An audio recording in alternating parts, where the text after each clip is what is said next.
Welcome back. I'm Ian Masters, and this is Background Briefing, available 24/7 at backgroundbriefing.org. And joining us now are Dr. Louise Shelley, the Omer L. and Nancy Hirst Endowed Chair, and a university professor at George Mason University, where she directs the Terrorism, Transnational Crime and Corruption Center that she founded. She's a leading expert on the relationship among terrorism, organized crime and corruption, as well as human trafficking, transnational crime and terrorism, with a particular focus on the former Soviet Union. She also specializes in illicit financial flows and money laundering, and is the author of Dirty Entanglements, Corruption, Crime and Terrorism, and Dark Commerce, How a New Illicit Economy is Threatening Our Future. Welcome to Background Briefing, Dr. Louise Shelley. Thank you, and I'm delighted to be with you. Well, thanks for joining us. And in a way, Yevgeny Prigozhin, otherwise known as Putin's cook, kind of fits the profile of the people that you've been studying for some time now, Dr. Shelley. And he's a member of the Siloviki. He's close to Putin. He runs the Wagner group, the mercenary army that's fighting in Ukraine. And he's also does the procurement for the Russian military, where he takes a huge cut and basically gives the troops substandard food and etc. The most outrageous example of all was that he bought cheap Chinese tires for Russian military vehicles, and that's one of the reasons why they broke down on the road to Kiev in the initial week of the war. But he also ran this troll factory in St. Petersburg that hacked into Hillary Clinton's campaign emails, which were then passed on to WikiLeaks. So it's amazing, though, that yesterday, Monday, he went public and admitted, he said, we interfered, we are interfering, and we will interfere in the American election. So what do you make of that, Dr. Shelley? Well, last night I was teaching cybercrime to my professional students. And of course, I talked about this because much of what is done by cyber criminals is done on behalf of states. And Prigozhin and his misinformation, disinformation campaigns are a perfect illustration of this.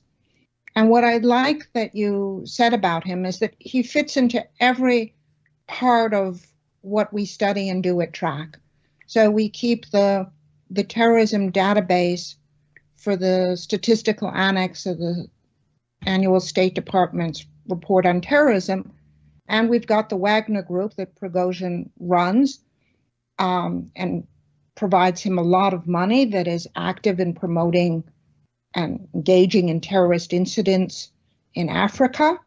We see him in illicit financial flows. We see him in corruption with procurement, as you just talked about. And we see him in cybercrime.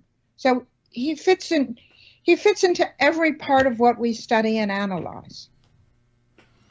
Well, he's also the face of Putin's Russia, isn't he? I mean, that's the sad thing, is that this country with such talented people and such great artistic heritage of people like Chekhov, etc. I mean, it's amazing that this criminal element is now the face of modern Russia. And Putin, of course, has created a kleptocracy, and he regulates the oligarchs and the Siloviki, the so-called men of force. And Prigozhin is very much among them, if not chief among them. But he's almost at war with the Russian regular military. He's making arguments through his friends in the state-run propaganda press that he's fighting the war better than the regular military. So what do you make of that particular clash?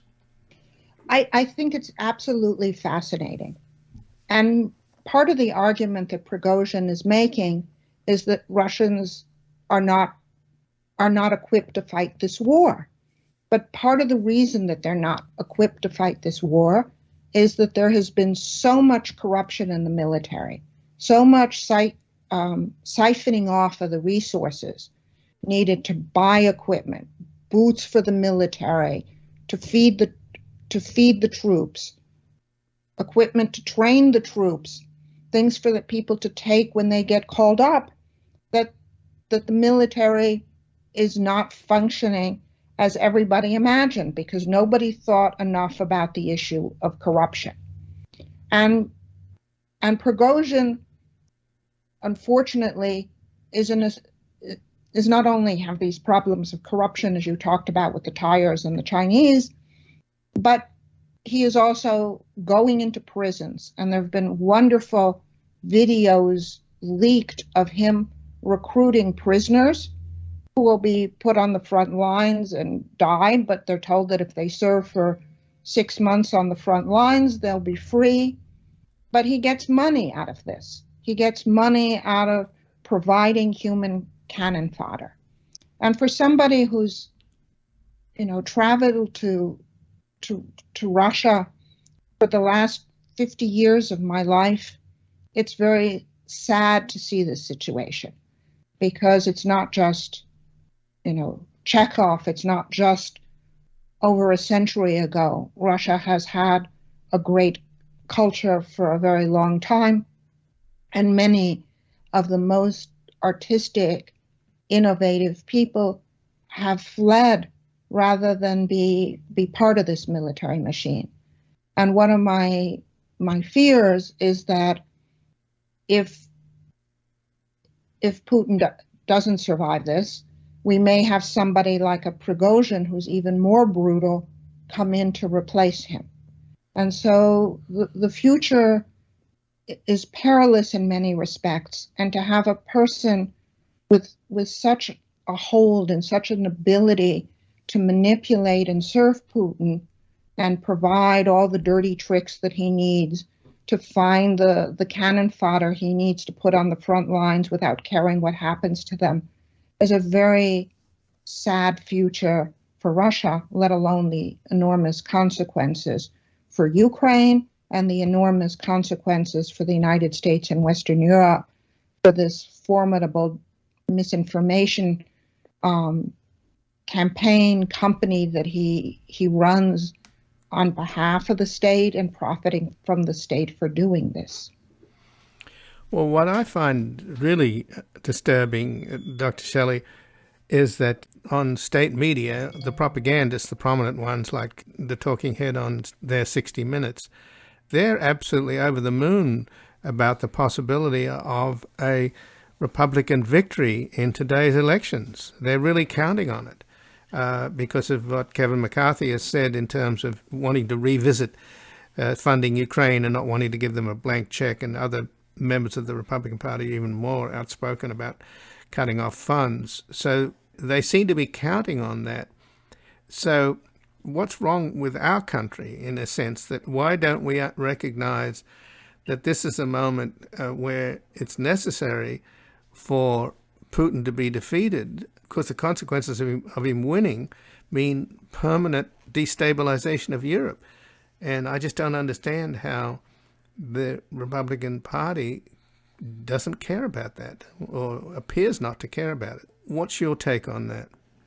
I am as mystified as you are.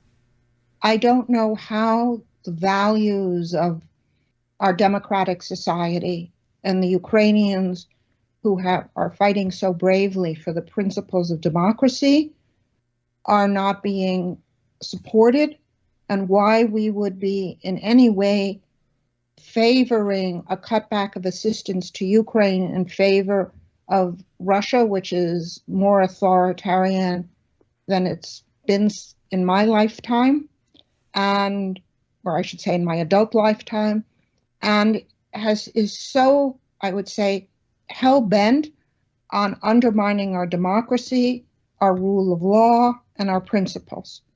And I think it's very, very important that we understand that Russia has and maintains a very malicious and dangerous approach to our country. And I am somebody who believes and works with people of all different, and teaches students of all different political persuasions. And I believe that we are richer as a country for having differences in political views. And the Russians were trying to use our differences against us, I find just hideous and threatening to the vitality and the democracy of our society. But given Prigozhin's admission that we interfered, we are interfering, and we will interfere. The interference, particularly in 2016, was to help elect Donald Trump and hurt Hillary Clinton. And I imagine that is still their priority, which is to help Trump in his comeback. And what I find particularly disturbing is the alliance that Putin seems to have with Mohammed bin Salman in Saudi Arabia, through OPEC Plus, where they're the two main players, where they're basically forcing up the price of gas at the pump, presumably to help in a comeback for Donald Trump. And Donald Trump's son-in-law, Jared Kushner, is so close to Mohammed bin Salman. He's making so much money out of his relationship. That feels to me like almost at the level of treason, that he's making billions at the same time this is impacting the average American at the pump. We're all getting fleeced while he is enriching himself. Does that trouble you? Yes, and what we're talking about are what I think of and how the issues that we study at TRAC are non-traditional security threats. So the corruption that you're talking about that allows individuals to enrich themselves enormously at the cost of the American taxpayer, the international illicit movement of money, the cybercrime that is directed at undermining the principles and the core of our society are all extremely concerning. And the fact that they are being used to support Trump and not support the principles of democracy in our country is extremely serious and threatening. But we need to think beyond our sort of blinders where we think only in terms of military terms. Our society is being threatened through non-traditional ways: corruption, cyber, misinformation, and these can sway people and have an enormously corrosive impact on our society. And therefore, it's not just being threatened with arms. There are other very pernicious ways of undermining our country and interfering in our politics. Well, just in closing, it's clear that Putin knows how to weaponize money, and so does Mohammed bin Salman. He's got endless amounts of it. They both have. I mean, Putin's the richest man on the planet. So money itself has become a more effective weapon in many ways than military hardware. Absolutely. And that's one of the reasons that we focus on illicit financial flows, because Putin's money was not gained honestly. It was gained through corruption. It exists in the world financial system by being disguised in shell companies and offshore accounts. And that money is fueling the undermining not only of U.S. electoral process, but of democracy in Europe, where money is flowing to populist authoritarian candidates. Well, Dr. Louise Shelley, I thank you very much for joining us here today. Well, thank you for inviting me. And again, I'm speaking with Dr. Louise Shelley, who's the Omer L. and Nancy Hirst Endowed Chair and a university professor at George Mason University, where she directs the Terrorism, Transnational Crime and Corruption Center that she founded. She's a leading expert on the relationship among terrorism, organized crime and corruption, as well as human trafficking, transnational crime and terrorism, with a particular focus on the former Soviet Union. And she also specializes in illicit financial flows and money laundering, and is the author of Dirty Entanglements, Corruption, Crime and Terrorism, and Dark Commerce, How a New Illicit Economy is Threatening Our Future. This has been Background Briefing. I'm Ian Masters, and I'd like to thank producer Graham Fitzgibbon. And to help us sustain this program into the future and assure it remains free to all, please take a moment to support us by going to backgroundbriefing.org/donate or publictruthmedia.org, where you will find our non-profit Public Truth Media Foundation, where your tax-deductible donations, large and small, keep us broadcasting. And if you missed any of today's program and would like to explore our vast archives, you can find us at backgroundbriefing.org, where we'll include extended interviews searchable by topic, and have made it easy for you to sign up for daily email updates that provide links to resources, articles, and books discussed on the program. Also, you can find links there to subscribe wherever you get your podcasts, and we also encourage your ratings and reviews on these platforms. Find us on Twitter and Facebook at Ian Masters Media, and please do help us reach more listeners by sharing this program with friends, family, and colleagues. And I'll be back again tomorrow with another background briefing at backgroundbriefing.org. Bye for now. The guy that lived next door in 305 took the kids to the park and disappeared by 9:30. Who'll ever know how much she loved them so? That dark night alone in America. A quiet voice was singing something to me. An angel song about the home of the brave in this land here of the free. One time, one night in America.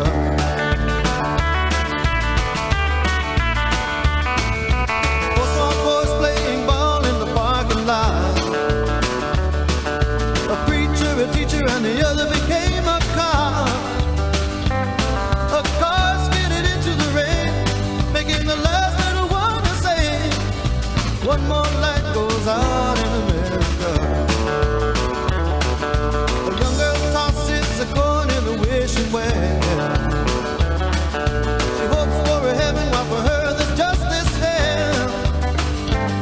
She gave away a life to become somebody's wife. Another wish and